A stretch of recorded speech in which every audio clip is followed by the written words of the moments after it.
મારી જો ટોસ આવી જશે, આ ગાંઠિયા છે, આ દૂધ, ચા, ખાંડ સરસ મજાનો ભાઈ સાનો ઉભરો આવી ગયો છે અને ગરમા ગરમ ચા બની તૈયાર થઈ જશે. તમારો ડિશમાં છે ફાફડી, ગાંઠિયા, ટોસ ના ઓરુસીનો વાટકો ને મને એક ટાઈટ ભાઈ છે. કેમ બેટા બે કેમ જી આમ તો તમારે આમ જો ને. નમસ્તે મિત્રો, જય માતાજી, જય શ્રી રામ. કેમ છો બધા મજામાં? સ્વાગત છે એક નવા વિડીયોમાં. તો આજે ભાઈ મારે છે ને સવારમાં મારે ચા બનાવવાની છે. એનું કારણ છે કે આર્યન અને આર્યનની મમ્મી બે ગયા છે દવાખાને મોવા. સવારના વહેલા વાગ્યા છે 5 વાગ્યાના.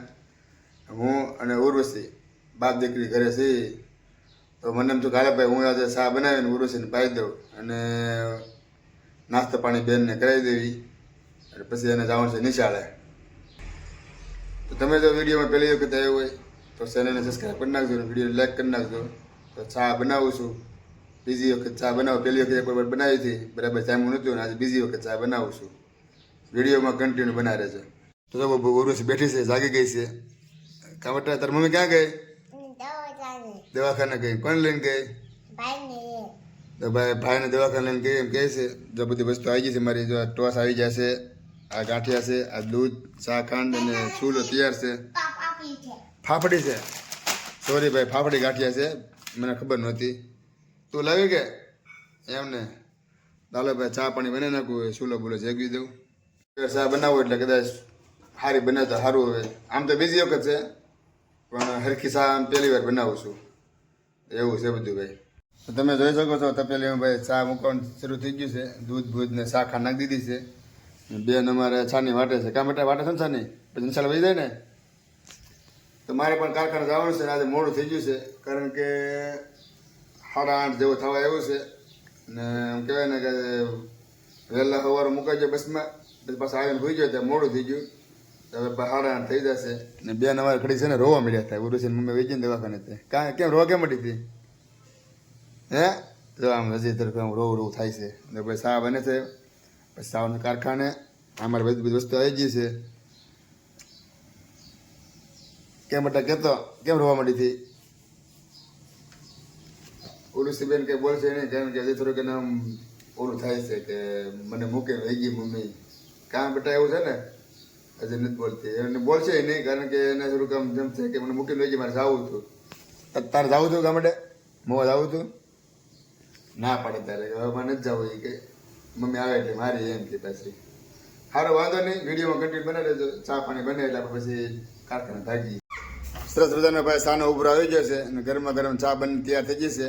અને ભાઈ ચા સારી બનાવી હોય તો સારું હવે એવું છે કારણ કે આપણે ચા બનાવી એટલે ભાઈ મોડું તો ન જ હોય પણ તોય મને એમ થાય કે ભાઈ થોડીક એવી કાંઈક વાંધો હશે. તો ભાઈ જો ચા ને તો કમ્પ્લીટ તૈયાર થઈ જશે. જો આમ ચા હોય ને અમારું મન ન માને ને એવી ચા બની ગઈ છે. તો ફટાફટ હવે ચા પાણી પી લઈ પછી હજી નાવાની બાકી છે. નાવા જવા જ જવાનું છે. જો ભાઈ ચા તમારા ડિશમાં છે ફાફડી, ગાંઠિયા, ટોસ ના ઓરુસીનો વાટકો ને બેન અમારે ચા લઈને બેસી જશે નાસ્તો કરવા. જો ભાઈ રીતનું બધું તૈયાર થઈ ગયું છે. જો ચા બની ગઈ છે. બેન અમારે ખાવાનું ચાલુ કરી દીધું છે. હજી એમ કહેવાય ને કે નાવાનું બાકી છે ને આજ મોટું થઈ જવાનું છે ગજબ લેવલનું. એટલે ભાઈ થોડું ઘણું હાલે લેટ્સ ગો. બેન અમારે ખાવાનું ચાલુ કરી દીધું. કાં બેટા મજા આવે ને ઘટે ખાવાની? જો ભાઈ ચા બા ગરમ છે. હાલો પણ તમે પણ આવો નાસ્તો કરવા. નાસ્તો કરવાનો બાકી હોય તો વહી આવો બિનદાસ. અને ભાઈ ગરમા ગરમ ચા અને ગાંઠિયા આવી જશે. તો ચાલો ભાઈ નાસ્તો કરી લઈએ. ચા પાણી નાસ્તો પાણી કરીને હવે જવાનું છે નાવા. અને ટવાલ ને સાબુ ને પાણી ગરમ પાણી બધું બાથરૂમમાં મૂકેલું છે. તો હવે નાહી ધોઈને પછી નિશાળે હું કામે જવાનું છે. અને અમે ગાડી અમારી તૈયાર થઈ ગઈ છે અહીંયા. તો અમે ભાઈ પાણી બધું મૂકી દીધું છે. તો હવે નાહી ધોઈ નાખીએ અને પછી ભાઈ જઈએ કારખાને કારણ કે 8:45 થઈ ગયા આજે. આજે મારે એમ કહેવાય ફૂલ મોડું થઈ ગયું છે. કારખાને પૂછશે ભાઈ કેમ મોડા આવ્યા છે પણ હવે કારક તો હાલે એકદી. હવે તો પહેલાં નાહીને પછી કારખાને ઉપર તમારે ઉર્વશીબેન જવું આમ કાંક ટેબલ વળીને બે ગઈ. મને એક ટાઈટ ભાઈ છે. કેમ બેટા બે કેમ જી આમ તો તમારે આમ જો ને જો આમ કેવા નાટક કરે કે મારે ટવાલ વળીને બે જવું છે. જો આમ કેવા કૂદકા મારે તો એ બટા તને શું થાય છે? તો હું ભાઈ જાઉં ત્યારે ભાઈ નાયા ધોઈને કમ્પ્લીટ તૈયાર થઈ જશું ને હવે જવાનું છે કારખાને ક્યાંક કારણ કે છે ને મોડું થઈ ગયું છે. તો આપણે વિડીયો પણ અહીંયા પૂરો કરીએ છીએ, કારણ કે વિડીયો બહુ લાંબો નથી બનાવવો અને એટલો બધો ટાઈમ નથી. તો વિડીયો આપણે પૂરો કરીએ છીએ. તમને વિડીયો પસંદ આવ્યો હોય તો લાઈક શેર સબસ્ક્રાઈબ કરવાનું ભૂલતા નહીં. આજ માટે આટલું છે. ફરી આપણે મળશું બીજા વ્લોગમાં. સ્વસ્થ રહો, મસ્ત રહો, જોતા રહો ગુજ્જુવરી વ્લોગ્સ. બધાને જય શ્રી કૃષ્ણ.